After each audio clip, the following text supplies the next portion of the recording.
Welcome back into another edition of The Fourth Man. Appreciate everyone who's tuning in. This is episode 52.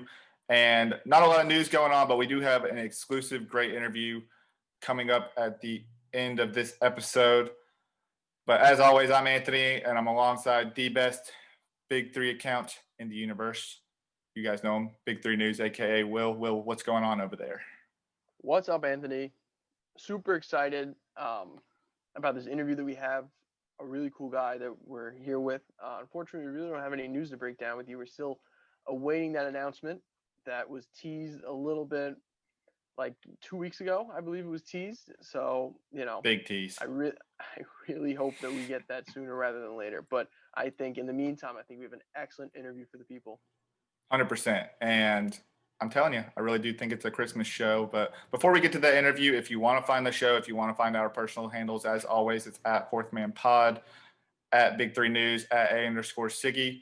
And if you want to watch the show instead of listen to the show, you can find us on YouTube, youtube.com/fourthmanpod. Make sure you subscribe, leave feedback. We always love that as well. And for those of you tuning in for the first time or you're a repeat listener on Dash Radio on the Nothing But Net channel, appreciate you guys as always.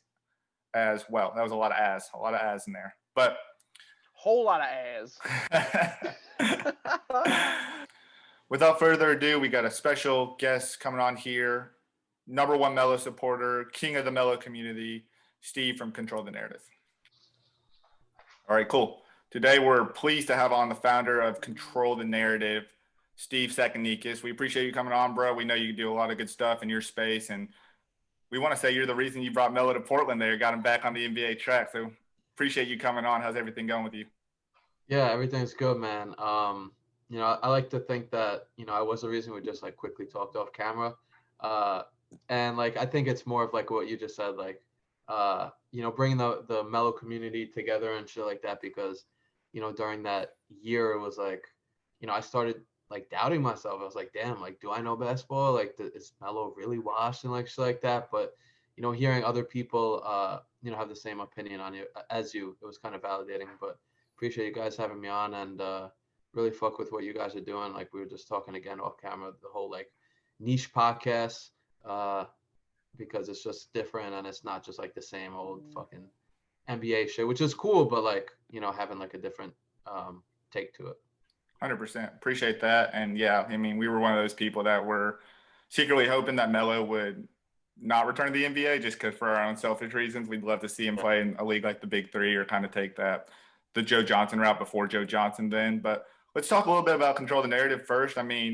For those who have never heard or listened to any of your content and what you've brought to the table, how would you kind of describe what you're doing and what was kind of the purpose initially behind the brand? Yeah. So I guess I'll start from the beginning where, Melo was obviously out of the league for no reason whatsoever.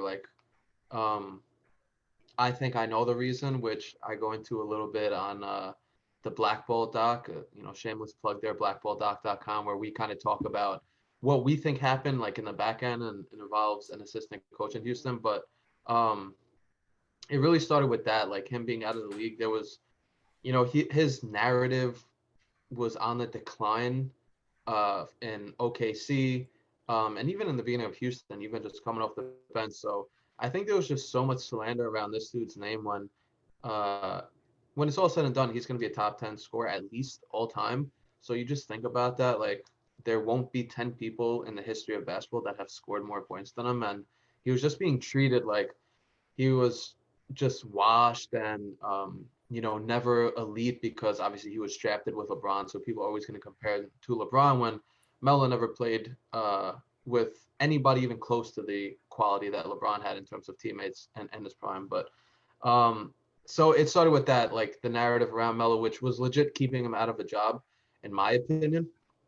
And it actually all started with a hashtag. It was hashtag change the Melo narrative, because I was on Twitter just tweeting bullshit, whatever, yo, did you know that Melo averaged 20 points per game during these 4 games in Houston, whatever.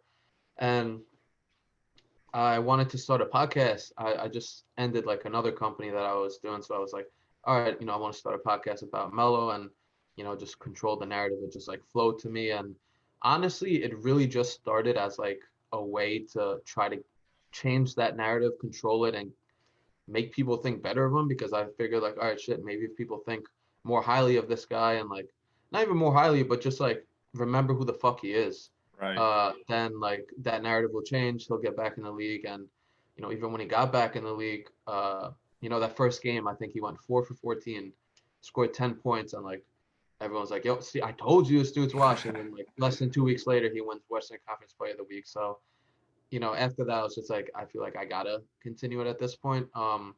But it's a weekly podcast.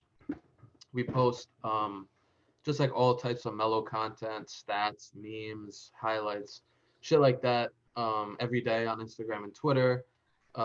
We just came out the documentary, like I quickly mentioned, 2 months ago, following the narrative throughout his career. So really just taking a different approach at it, not just be like, oh, what'd you think of Trae Young last night, and what'd you think of Luka? Like everyone's talking about that shit, like William said right before we got on. So I think it's just like kind of taking a different approach, looking at the narrative of one of the most underappreciated players of all time, and just like making content on it. That's dope. For sure.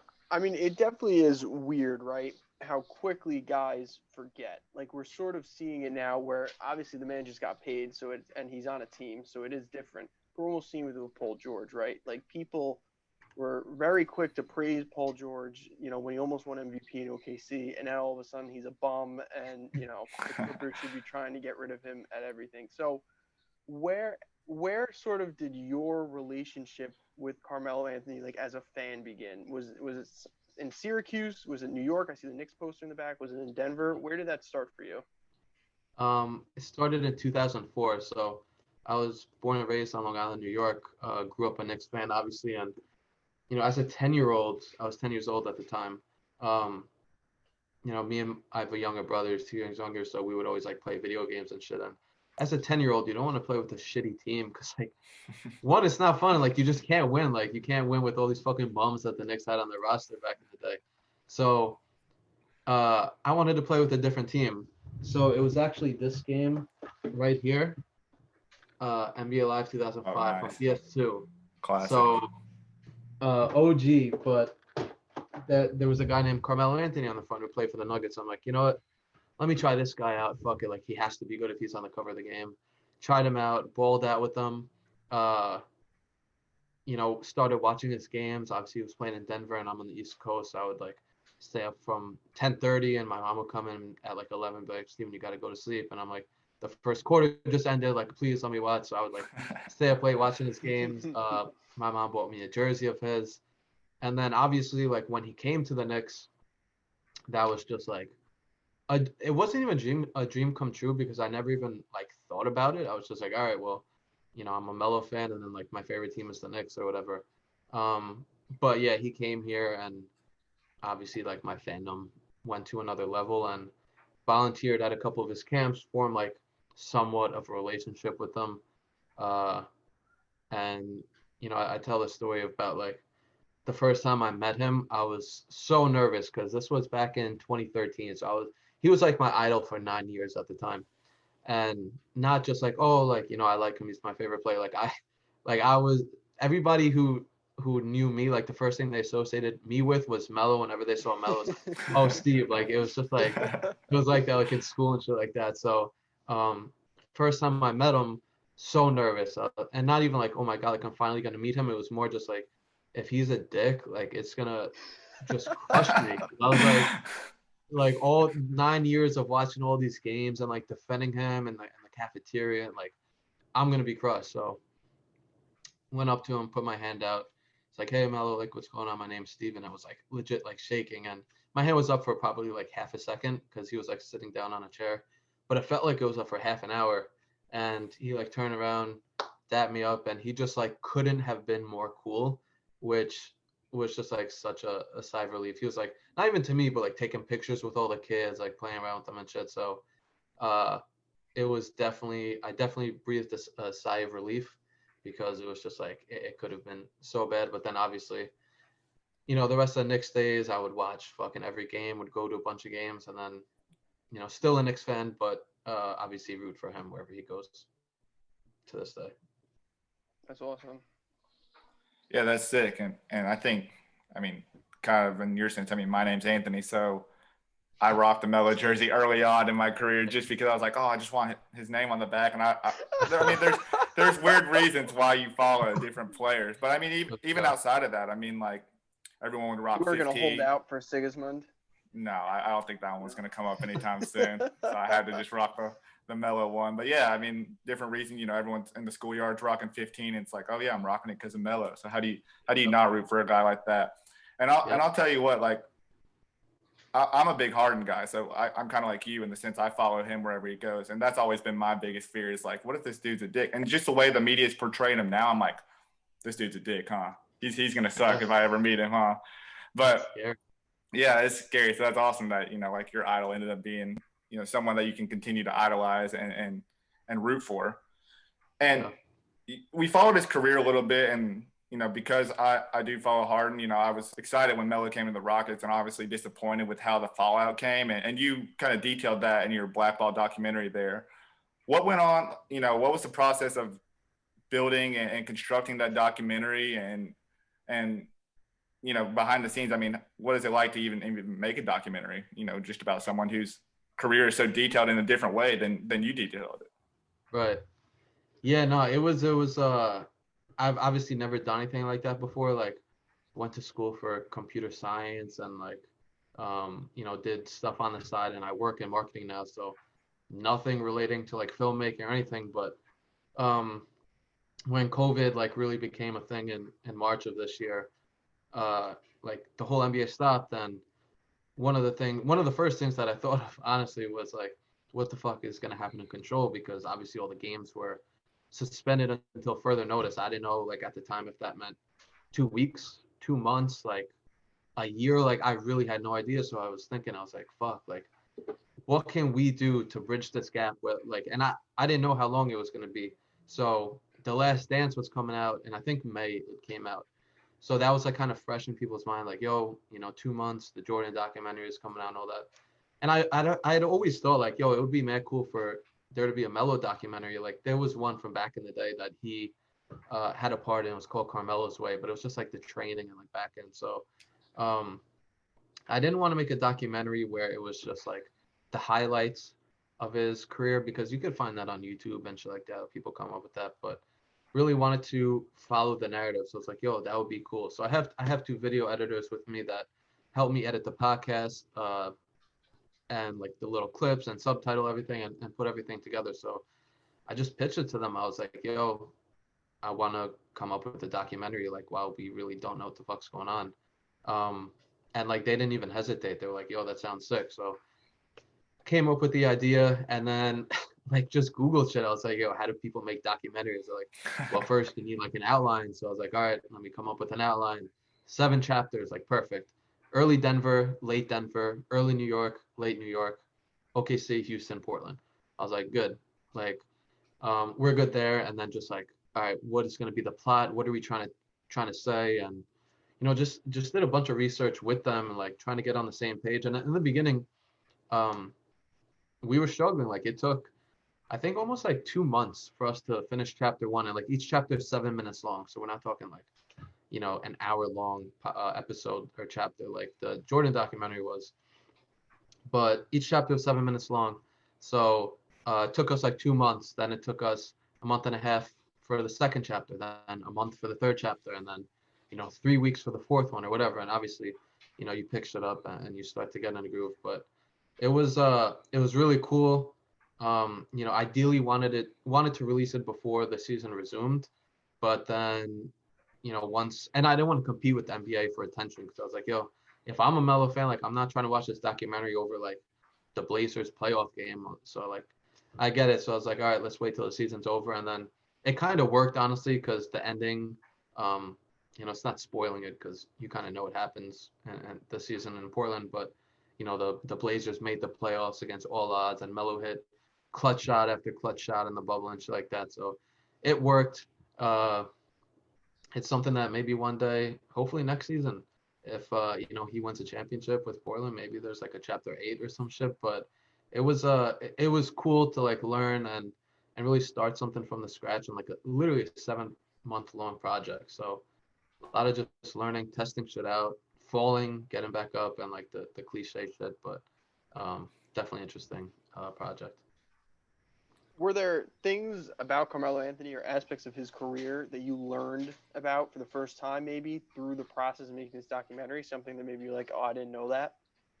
To be honest, no. I respect it.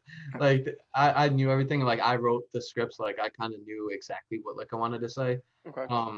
Maybe like the one thing is the whole like Jeff Bizdelik thing, which was to me the reason. Like I'd always thought that, but like actually really diving into it and being like, yo, damn, this dude was Melo's coach in Denver, and he threatened to bench the guy who should have won at least co-rookie of the year. I don't care what anybody says about that shit. Like he had very similar numbers to LeBron, and Melo's team made the playoffs in the West. LeBron's team did not make the playoffs in the East. Anyway, he threatened to bench Melo during that rookie of the year campaign, in my eyes. And then, later in December, he got fired. And then this dude still held a grudge 15 years later when Melo got to Houston, because like the timeline is it matches up perfectly. I think it's like Melo signed in August to Houston. Jeff Bizdelik suddenly retired in September. Like I think it was less than a month later. They announced Melo and the Rockets are parting ways. That's what they called it. They really just told them, you're not going to be in the rotation anymore.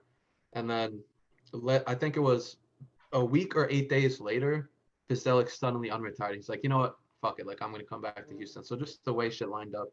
I guess, like, I knew about it because obviously, like, we put it in there and, like, I planned to put it in there. But just really looking at it and spending time and thinking, like, this is such an untold truth, in my opinion. And, like, nobody knows about it. All people know is, like, oh, well, he sucked in Houston. He really didn't. Like, I'm not sitting here saying that he balled out in Houston, but he wasn't fucking terrible. If you look at Eric Gordon's numbers for the first 10 games, they were way worse than Melo's, and they kept Eric Gordon, and obviously it's because of like financial reasons, but it's just weird how a guy who, is a 10-time All-Star and all this shit, and I could go on and on, took a back seat to come off the bench, and then after 10 games, the head coach comes out and it's like, we tried everything we can. It's just not working. It's like, did you? So you're gonna blame the sixth man of the sixth man of your team. So I think it more so than like I guess learning new things, it like reinforced it, I guess. Okay. It almost like confirmed things for you. Exactly. Yeah. Okay. Well, we're seeing now in Houston the kind of the turmoil that's going on, and it's got to be a little bit funny in your eyes, just because I would love to hear what exactly happened in Houston, kind of like you kind of found a little bit of why it could be the reason, but I would love for like players to come out and kind of explain that, because like I said, I follow Harden and follow the Rockets, and that was always confusing to me. And Eric Gordon's someone who's been one of the streakiest shooters on that team. And like you said, Melo was balling, had a really good game against the Nets during his time with the Rockets that I remember pretty vividly. But I would love for like one of the players to come out and like maybe say something like, hey, this is actually what happened, and that actually what happened. We saw what, seven Rockets players, maybe 6 or 7 Rockets players that came out, showed frustration with their role or the reasoning. Yeah. Russ was traded. Harden wants out. I mean, those are big time names that aren't agreeing with what's going on, and not to mention the GM and head coach. They also said bye. So yeah, I'd be lying if I said when all that shit wasn't happening, I wasn't hyped. Like I saw that, I was like, let's fucking go. Like exactly. Like yeah, they blame Melo though, but like the coach is out, the GM is out, Westbrook traded. Like you said, 5 or 6 players came out and was like, this isn't a good culture and environment and all that shit. Now Harden wants out, so I just thought it was funny how they blamed the 6th man for a 4-6 start. Well, One thing that I was go ahead, Anthony. Well, I was just gonna say now Melo's in a little bit better situation, and he's with the Blazers year 2. They brought him back. Blazers are in a good position, I think, too. What's kind of your outlook on the Blazers seasons? I've been listening to a little bit what you're saying just on your own podcast there, and obviously speaking very highly of them because of your following with Melo. But what's kind of your initial thought, as we get closer to the NBA season here? Yeah, I'm extremely optimistic. Like in the bubble last year, they were the healthiest they were all season, and they went 6-2 in those bubble games, like every game being a playoff game. won that playing game, even won the first game against the Lakers, and then shit just kind of went downhill. Dame got hurt, Zach Collins got hurt. CJ had a he pretty much had like back a or broken something. back, yeah. Yeah. And he was Final. playing. Yeah, exactly. So they weren't healthy, and they really, the one thing that they were missing, besides health, obviously, was wing defenders. Like they had Dame, CJ, Melo, Nurk, and Gary Trent was even starting. So he's a little undersized at the 3, but they were really missing wing defenders, and they brought in Covington. They brought in Derrick Jones Jr., who could play D.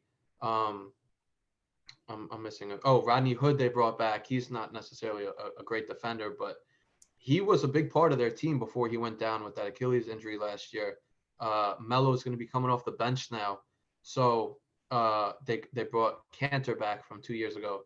I think the one thing that they're missing still is a veteran point guard, like to back up Dame, because they have Simons now, he's solid in terms of like he could get buckets and he's quick and shit like that, but they really need somebody to facilitate the offense behind Dame when Dame goes to the bench. CJ does it a lot. They kind of split duties there, but I'm really, really optimistic. Like, had the Lakers not gone out and improved the championship team, I think the Blazers have a legit chance to win the championship, and I still think they do. It's just like, you're the Lakers, you win, and then you go out and you add fucking Montrezl Harrell, Dennis Schroeder, Wesley Matthews, Marc Gasol, and it's like, I don't really know if anybody competes with that unless it's like Brooklyn. But like, I think definitely top 3 seed for the Blazers this year, and then like, fuck it, you see what happens in the playoffs. Maybe Dame goes for 60 a few games, and like, obviously you can't count on that, but I think they're in a good spot. JJ Barea would be an interesting name, the backup point there. I know that he just got released by the Mavs, but yeah, I mean, with Simons, someone I feel like I was high on coming out of the draft. It's just I felt like he took a step back more than a step forward last year. Agreed. What do you think it was about Portland? Because I feel like there were some chatters that maybe Melo would have gone somewhere else. Like, I know they're talking to maybe going back to the Knicks or even going to Brooklyn to play with KD and Kyrie, who he's really close to, or like maybe even the Lakers. But he stayed in Portland, and he ultimately cited the culture, and he said, I really feel like I found it home here. So what was it about that organization that you think he really clung to? It's a good question. I think the main thing that, like, and this is like me basing my answer right here based on like his media availability and just like kind of knowing his career. I think him just being comfortable and like, finding a home, like you said it, but especially with what's gone on for him the last few years, like even dating back to his last year with the Knicks, Phil Jackson taking shots at him through the media, going on TV shows and saying Melo holds the ball too much. Apparently people were saying that he had like a ghostwriter that would write all these bad articles about Melo and, try to light a fire on him and just all this weird shit. So his last year in New York was bad. OKC, that shit did not end well. They brought him there literally a day before training camp. And they really didn't have a plan for him. He just sat in the corner a lot of the years, and like he got a couple post-ups here and there, but just was sitting in the corner. So they didn't really have a plan for him. In Houston, their plan was to bring him off the bench and then scapegoat him after 10 games. So I think, like, especially with everything that he's been through over the past years, like 3 years, and being in Portland and them really embracing him and just like appreciating him, like nobody has done since really his early Knicks days. It made so much sense. Also, because they're a winning team and they have a legit chance to win. Like, he never wanted to leave the Knicks in the first place, and I still do believe that he'll come back and play his last year or 2 or whatever it is with the Knicks. But they have a chance to win, and to contribute on a team that has a chance to win is really all he's asked for in his career, especially the last few years. Like, I want to win, but I also want to be a part. I don't want to be the fucking 9th guy, and he should have never been the 9th guy. He still shouldn't be the 6th guy, but it's more of like a strategy thing where instead of him running out there for the first 5 or 6 minutes and maybe picking up like a foul or 2 and not getting a ton of shots, bring him off the bench, let him come in and just score and then play some defense, grab some rebounds and shit like that. So I think it's that more than anything, just having that comfortability. I don't even know if that's a word, comfortability. I don't know. Just like being comfortable in Portland and especially like having good relationships with Dame and CJ and like the stars of the team. When in Houston, I don't know if him and Harden were necessarily the best of friends. In OKC, it seemed like he was pretty close with them too. But just being comfortable in that environment with the team, and also with his role on the team. I'm glad you brought up the Knicks because that got weird at the end. Like just odd. You know what I mean? Like a lot of the math didn't add up. And I remember, well, first of all, I remember the first time things got weird was with Linsanity, where Jeremy Lin was doing fantastic, and then all of a sudden all these things come out where Melo was pissed behind the scenes, and Melo doesn't want Jeremy Lin to get all these minutes, and then he comes out and he's like, no, actually, I've been very supportive of Jeremy Lin. Like, I don't know what the hell you guys are talking about. But then towards the end, then the same thing happened with Porzingis. Porzingis is good. Porzingis, oh, who's the new face of the team now? And then all of a sudden, it's like, I remember the worst thing that I saw the Knicks do was when Melo wasn't involved in any of the marketing material, like the upcoming season, for all the season ticket holder stuff. So, like, is that a James Dolan thing? Is that a Phil Jackson thing? What do you think happened there? Dolan has always been great to Melo. Yeah. Dolan is the one who really like overruled Glenn Grunwald and who was the other GM at the time? It was Glenn Grunwald and I forgot who the president was. I don't think it was Mills, but he pretty much like forced that Melo trade to happen from Denver in the first place. So, and there was even an instance where like I think it was other players or like the referees were saying some shit to Melo on the court during the games, and Dolan had mics like planted in on the court so he could record what people were saying to Melo and like go to the league with it. So from my understanding, Dolan has always been on Melo's side. And so many people talk shit about Dolan, and I get it. He's egotistical. He's just a bad dude in a lot of ways, but I think it's never been his. Let me say, for the last 8 years, it hasn't been his fault that the Knicks have sucked. Like, he's hired fucking Phil Jackson. Like, how nobody thought that was a bad hiring at first. Like, I was like, all right, Phil Jackson is going to come in. Obviously, he wasn't coaching, but bringing somebody like that in, paying $12 million for a president to make like decisions and like instill a culture and all that. So I don't think it was Dolan. I just think it all came down to Phil. Phil wanted Melo to be one way, and Melo averaged the most assists in a season during like of his whole career, and I think the first or second year Phil came in. So it's not like he was doing his own thing and being like, fuck what you're saying, like I'm doing my own thing. He tried doing it. It wasn't working. You brought in pieces that didn't fit the triangle. Like opening day, Melo was out there, and opening day, not like 50 games into the season when a couple guys got hurt. Opening day, out there with guys like Jose Calderon, Sasha Vujicic, Shane Larkin, Samuel Dalembert. Like these are the type of guys that feels like we're gonna go to war with these guys, Melo, and like you can't expect them to win. So it did get weird during the end. Phil like came out and was like, Melo is a player who would be better elsewhere. Like pretty much saying we want to trade Melo, yeah. Which is wild because obviously the Knicks lose all leverage at that point. It's like, all right, well, we know you don't fucking want him anymore, so why would we give you a lot for him? So I think it just had everything to do with Phil, and obviously Phil left New York before Melo did, which was like almost a victory. It was like, all right, good, we got him the fuck out, and then Melo ended up getting traded afterwards. But I think it was all Phil. It's weird too because I mean, like you were saying with Porzingis, I mean, him and KP I felt like we're really clicking. Yeah. Like I thought they were going to be a dope duo together. If you go up on YouTube, type in Porzingis highlights, with the Knicks, I mean, half of them are, if not 75% of them are with Melo right by his side, probably making a play for him or something. Yeah. So I've never understood that dynamic, and obviously KP's out of there too. He was like, fuck this. But yeah, real quick, I forgot to touch on that, but like the whole Lin thing and KP thing, Melo was mad cool with both of them. Yeah. Like you They said. both said that too. They've said that. Yeah, since forward, nobody has an issue with Melo in that organization. Yeah. Nobody. It's just like, again, it's that fucking narrative that people take and they run with. When the Rockets gave Lynn, I think it was like 3 years, 27 million, and like they knew the Knicks couldn't match it. So the way they structured the deal was like a little bit. I think it was like, I'm pulling this out of my ass, but like 5 million in the first year, 10 million in the second year, and then 12 million in the third year, because they knew that the Knicks, like Melo's money was going up, and like they literally couldn't match it. So like Lynn signed the contract. If he wanted to be in New York, he didn't have to sign the contract. He wanted his money. You can't like fault a man for that. But yeah, that whole Melo ran Lynn out shit was so stupid. And then the KP thing, yeah, Melo and KP were training together in like the off season and shit. Yeah. And like Melo, he never had any help in New York, so why would he be mad at like another legit player next to him? Like, Right.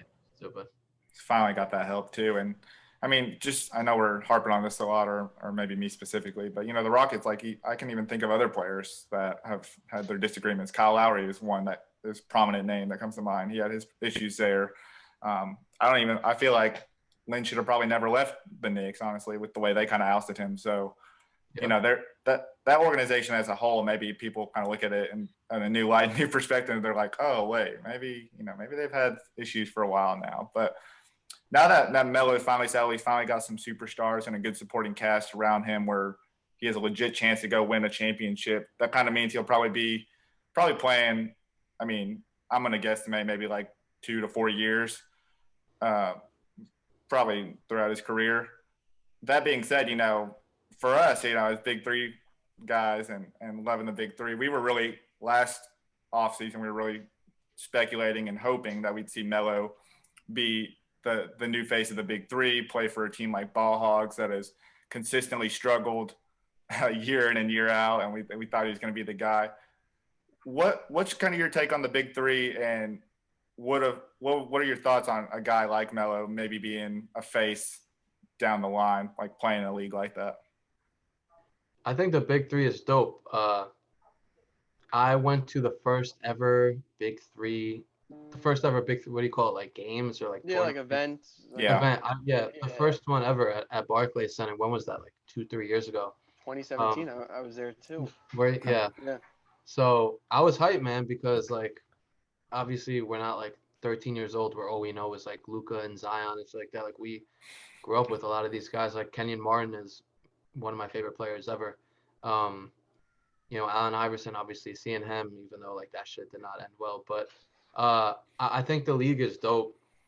I think it's just all about names. Like nobody wants to go out and see like no name people. So, you know, the bigger the name they get, the more exciting. Like they were putting AI space fucking everywhere in the beginning.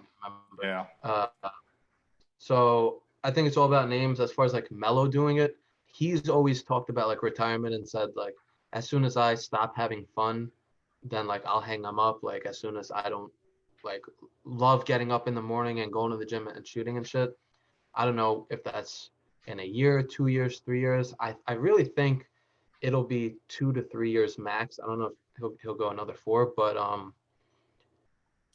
with that being said, I don't think it's something that he would do just because he'll like I said and like he said, he'll retire when he doesn't like doing it anymore. And I don't know if like, you know, doing it in the NBA is different from doing it in the Big 3 in terms of like what you're actually doing, training, playing basketball and shit like that. But yeah, a lot of people are saying that like, yo, go to the Big 3, and Ice Cube even came out and he was like, no, I don't want Melo. Mm-hmm. Like Yeah. he's too good. Like he should be in the NBA. He shouldn't be in this. So it's interesting to think about. I doubt it'll happen just because I feel like once he's done with basketball, it'll be like once he's done with the NBA, it'll be I'm done with basketball, because he does a lot of stuff on the side, like his own companies and shit like that. So I feel like he'll just, I guess, focus on that shit more. Yeah. And I think our take always on Melo in the Big 3 was more so like we were just trying to look for ways where a team would actually see, you know, how valued he is and how much he can bring to the table. So I think that was the biggest thing. But, you know, for us, I don't think we were looking for a long-term purchase. I think it was more of a lease. We were like, let's get Melo for a season. Let's just go crazy and let's get him back to the NBA. Exactly. They even the fucking USA team, what was it last year? It wasn't the Olympics, obviously. It was Oh, it's The FIBA. The Yeah. FIBA, World yeah. Cup, right? Like they didn't even want him. They're like, oh, he's gonna be a distraction when he's literally the best player in USL Yeah, history. that's So ridiculous. I get it. You know, being like, all right, fuck it, come to the Big Three, show, you know, you could still ball out. Obviously, it worked for Joe Johnson, and then like I think the Pistons cut him like pretty quickly afterwards, right? Maybe like a week or two. Yeah, I think he made it through preseason, and then I think they Yeah. cut him for Christian Wood, really, and then that ended up, you know. That makes more Screw sense what it now, was. yeah. So what do you think? So what is the future of this? You say Melo has, you know, limited number of years left just because of age. So what happens after, you know, Melo retires and hangs it up? Does this become sort of something that now focuses on another player, someone else's narrative? What are your long-term goals with this, or your long-term vision, I should say? Yeah, great question. I've like thought about that before. And really weird. I was literally talking about this not even 2 hours ago. I had like a little town hall thing with the control crew, but you know, obviously we can't do Melo forever as much as I want to. So at this point, honestly, it's just more of like a proof of concept thing. Okay. It's more of a proof of concept thing in the sense that, you know, we can expand it to anything. Like control the narrative, you can do for fucking anything. Like control the Devin Booker narrative, control the New York Knicks narrative, control the Big 3 narrative, control, and it doesn't have to be basketball, it doesn't have to be sports, it doesn't have to be like anything in specific. It could be something like I was just talking earlier tonight about like it being like almost like a 60 minutes type of thing where, you know, it's a different topic every week or something like that. So I don't know if I'll be the person that would run it just because I wouldn't be as passionate about talking about Devin Booker as much as I am like talking about Carmelo Anthony. So it's something that obviously down the line, maybe it's after he retires, maybe it's before he retires. I don't really know, because when he first signed, everyone's like, yo, you did it, you controlled the narrative, and I was like, no, you have no idea. Like this is just the beginning, because now people are gonna criticize him even more. And the shit that people were saying to me, like the haters after Melo's first game, I'm not even kidding. Like there was somebody who said he didn't look good. He was jumping for rebounds he shouldn't have been jumping for. And I said, what the fuck does that even mean? That's like a receipt you're definitely keeping and just putting on blast one day. I was like, what the fuck does that mean? Somebody said, I was like, yo, but there were like a couple calls that could have went his way. So let's say they call a foul for 3 of them that I think he should have got a foul call. Then it's like 4 for 11 instead of 4 for 14. It doesn't sound as basic. You know, well, that's how the refs are. They're hit or miss. They're either gonna call it or they're not. Like that's just how the refs are. And I was like, yeah, I know, but I'm so just like the craziest shit. So that was kind of the start of it. But anyway, so yeah, it's just something that like I'm still thinking about what the right way to transition it out into more of a broad thing will be, because like I said, it could be a lot of different things. I'm not going to be the one posting about whether it's like, I don't know, just pulling shit out of my ass, like agriculture, control the agriculture narrative, or like control the stationary narrative, or whatever the fuck it turns out to be. These people have been hating on potatoes for too long. You gotta cut that like, shit out. Like shit like that is like, yeah. for somebody who's passionate about potatoes, great. Like come on for a week and like let's talk about it. But other than that, it's gonna be tough for me to like be really, really involved with it. So it'll probably be something that I end up like delegating in some way or another. But or it might just be like a Melo thing forever. Doubt it, but you know, I think one day, and I hope to come back to this interview in like a few years from now or whatever, when, you know, control the narrative is interviewing the president or like some shit like that, where it's like, you know, controlling the presidential narrative, and it's like, yo, did you know that this company started out like defending Carmelo Anthony? They're like, what the fuck are you talking about? Like, go do your research. So I don't want to say that's the end goal, but I can see it going that way, if it makes sense. No, but I think you've definitely set yourself up here for success, whether or not it becomes sort of an independent thing, or even if it's, you know, an agency that people hire. So even if it's an agency that, you know, the head of potatoes or the president or Devin Booker is like, listen, like, I don't know why, but like everyone fucking hates me. So like, you know, can you go out there, you know, like propaganda almost. Exactly. Yeah, exactly. I mean, we like have, a Martin you know, Luther type thing.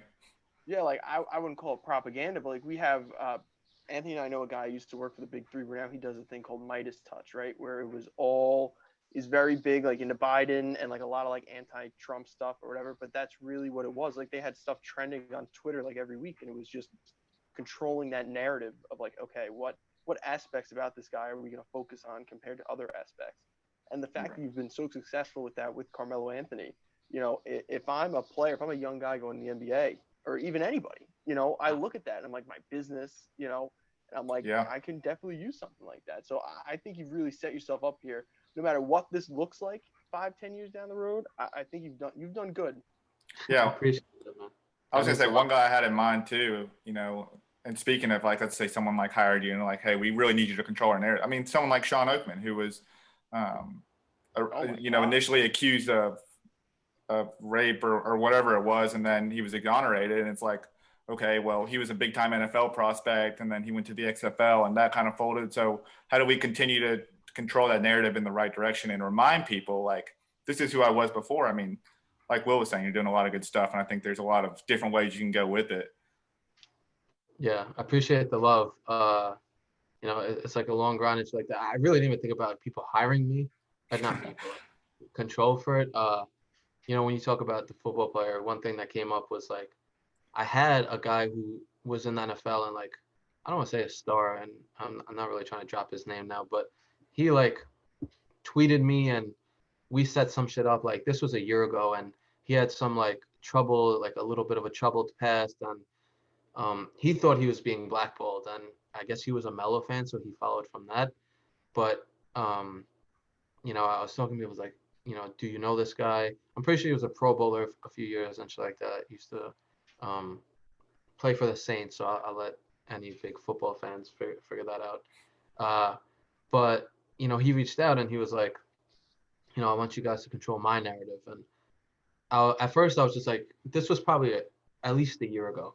I was like, you know what, like, let's do it. This was pretty early on, so I was just like, yeah, maybe we can expand right now. And it's weird. I literally was recording the interview with them, and my computer kept crashing because I was using this program that like was just fucking my shit up. And I almost took it as a sign. Like it happened once, and I was like, yo, my bad. Like, and I was freaking out. I was like, yo, I got this guy. Like, this is gonna be a crazy interview. I don't think I've ever told this story. I was like, this is gonna be a crazy interview. Like, let me get back up and running. So I got it back up and running. I was like, yo, like, sorry about that. My shit crashed. Like, let's just start from the top. We start from the top. Not even 3 minutes in, it crashes again. And I was just like, fucking A, man. Like, this is my one opportunity, and like, it's going down the drain. And at the end of the day, I think it like happened for a reason because, not to say that this guy's like a bad guy or anything like that, but just sticking to Melo, I think made a lot more sense, especially in the beginning because, you know, if it did go out there, people would have been confused, like, yo, what is this? Is this everything? Then people, yo, do this guy, yo, do that guy. So I thought about it. I think that's an interesting take. I never really thought about like people paying control, be like, yo, like talk about potatoes this week. People aren't buying potatoes or whatever the fuck the case is. But yeah, I guess it's just like a wait and see thing. I'm not really in a rush because obviously Melo's still playing. So just like trying to have fun with it, optimize the content, reach more people and all that shit, sell more merch and all that shit. But yeah, I guess we'll see. But if I ever do that, I'll definitely give you a royalty or some shit. I appreciate I it. love it. You probably have to Hey, like let me meet know, over potatoes or you know. something. Yeah, if it becomes a thing, let us know. We're down to help. Whatever it is. No doubt. Appreciate that. Yeah, of course. I mean, we got people talking about the Big 3 where they haven't played since 2019, so that says something. Yeah, That's what we put on our resume. Yes. fair Sure. point. I would say the other big thing, or where you've really made your impact, has been that, and you talked about this a little bit off camera before, is that you've brought a lot of the Melo fans together, and you've kind of been, that's kind of a big thing you do with your podcast, is you talk with a lot of Melo fans and bring different aspects and perspectives and for that, to the podcast. Right. But what's kind of that been like, just getting to know all these other people, whether it be through social media or, just making connections, what's that been like to just kind of discuss, not only your idol, but their idol as well, and just be able to just talk and reminisce on his career. It's been awesome, man. As you can imagine, like, I don't know if I said this off camera or if it was at the beginning of this interview. So my bad for those listening and being like, yo, he already, he just said this fucking half an hour ago.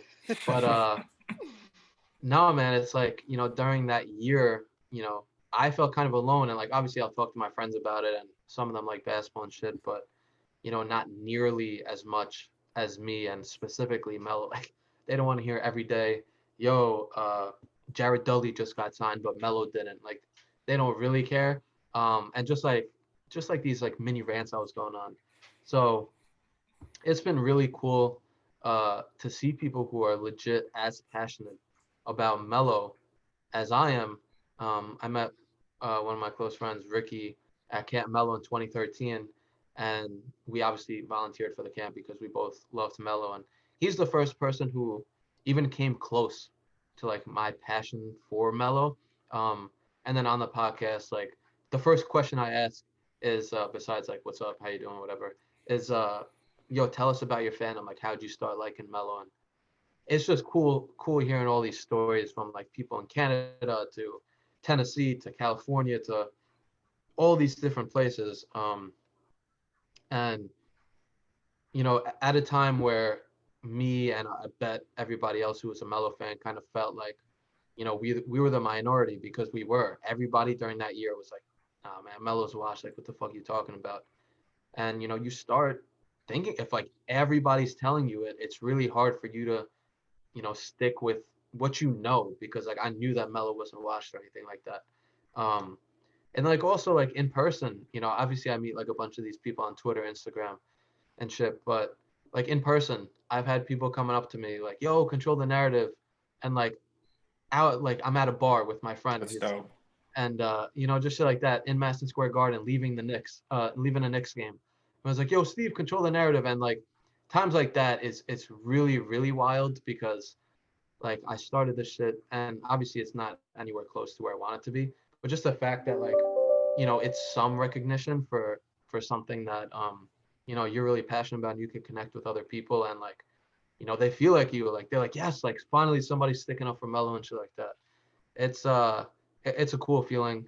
And more importantly than that, it's just like, you know, just like sharing some shit that everyone's passionate about and, you know, talking about it. And like, I'll never get tired of talking about Carmelo Anthony. Like I clocked in at work today at 9:30, clocked out at 6, did a few things for control. And then like, I'm on here talking about Melo for the second time this week. So, like, it's something that like, I'll never get tired of doing. And the fact that like people want to talk to me about it and like really get their story out there and get their opinion out there and all that shit. It's really cool. That's sick. And that's sick that people are recognizing you for your work. And like I said, I've been a big fan, been kind of following you. I don't want to say since the beginning, but definitely since at least the beginning of the podcast. And when you were a little bit less known, probably people weren't calling your name out of MSG yet, but super dope. And last thing I want to ask, you know, do you have any projects going on that you want to let our listeners or people that are watching know about? Yeah. No documentaries, no more documentaries coming out. It's really just like, you know, full speed ahead on control for the season that's coming up. Should be an exciting one. The Blazers should be really, really good, even though fucking people like ESPN think that they won't even make the playoffs, which is just absolutely wild. So we really just like, you know, we have our podcast every week, Wednesdays, 9:00 p.m. Eastern Standard Time on CTRLthenarrative.com, and then it goes up on like Spotify, Apple Podcasts, and shit like that. Always posting on Twitter and Instagram, interacting with people. So if you're a Melo fan, check us out there. But yeah, no really special projects, just control the narrative, really. Yes, sir. For the people who maybe hadn't have heard of your work beforehand, but now looking to get into it, where's the best place to find you? Yeah, at CTRL Narrative on Twitter, Instagram, CTRLthenarrative.com has like links to our YouTube, Spotify, shit like that. If you want to listen, if you're a listener to a podcast and not a watcher, and then me at Steve TSAK on Twitter and Instagram. We're still like talking about Melo and shit like that all the time. Dope. Yep. Super appreciative of your time. Looking forward to seeing where you take control and keep controlling the narrative, making sure everyone knows Melo, the real Appreciate Melo. I appreciate that, man. Yo, you guys keep going too. Like I said, really fuck with the angle that you guys are taking this and shit like that. I didn't know that there was like anybody who did like a Big3 podcast like that. So keep it up. I'm sure the Big3 is gonna be back next year, right? Yes, we sir. hope so. We're expecting it for it to be. Yeah. I say yes, sir, in confidence because I'm an optimist, but Yeah, that's the dynamic right there. That's the dynamic right there. Yeah. Gotcha. Well, keep it up, man. You guys do good shit too. So, keep up the good work. I check it out here and there. So, appreciate that. keep it up. Thank you. Appreciate that. All right, guys, we hope you enjoyed that interview. I know I did. Always fun to talk Big3. Always fun to talk Carmelo Anthony. Yes, If sir. we know anything about controlling the narrative, we absolutely do. We are the narrative. No, I'm just kidding. Maybe, probably not. But we appreciate everybody who listened anyway. Thank you so much. If you're listening on YouTube, if you're listening on Apple, Spotify, Google, thank you so much. Our YouTube listeners, we're going to leave you guys out with this week's Big3 Plea by our guy Shaney 2K. Everybody else, thank you, and we'll see you next episode. Hello, and welcome to the Big3 Plea. I'm Shane 2K, and today I'll be pitching to a player why they need to join the Big 3. Today I'll be pitching to the Professor. The Professor is one of the most viewed street ballers and one of the best ball handlers in the sport of basketball all time. If you haven't seen his videos such as Spider-Man or him taking on muscle men, you should go give him a watch. He'll embarrass anyone on the planet with his dribbling skills and can also shoot at a high clip. Standing at 5'10" and only 36 years old, seems like he would be perfect for the league. He'd be perfect for a team such as the Ball Hogs due to his dribbling antics, but would really make a name for himself on any team that would take him. Unlike most players I discussed, Grayson Boucher is not trying to make the NBA, although he has appeared in a few celebrity all-star games. I want to see Professor Live join the Big 3 and potentially decimate everyone he plays against. He wouldn't be the shortest or the oldest, and his jersey sales and eyes brought to the product would be phenomenal. I'm Shane 2K, that was my Big 3 Plea.